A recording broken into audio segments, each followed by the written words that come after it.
Kwa habari za uhakika na zenye mafunzo ya Kiafrika utazipata papa hapa ndani ya Kaka Ken 254.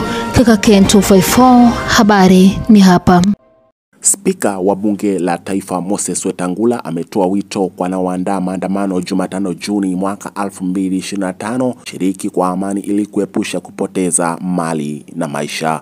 Akizungumza alipokuwa mwenyeji wa balozi wa Marekani anayeondoka Mark Dillard aliyetaka kufahamishwa mipango ya bunge kuhusu mchecheto uliopo, Wetangula alisema matarajio yake ni kwamba maandamano hayo hayatakuwa na vurugu.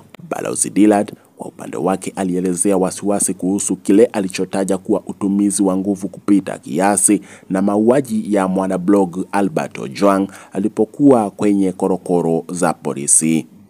Aidha, Spika Wetangula alirejelea ujumbe wake wa hapo awali kwamba maafisa wachache wasio na maadili hawapaswi kuchafua jina la kikosi kizima cha polisi. Aliongeza kuwa maandamano huwa na nia njema, lakini wahuni na wakora wanapoingililia kati na kuanza kuwapora wafanyabiashara na kuiba mali zao, basi maadili hayo hugeuka na kuwa shughuli za uhalifu.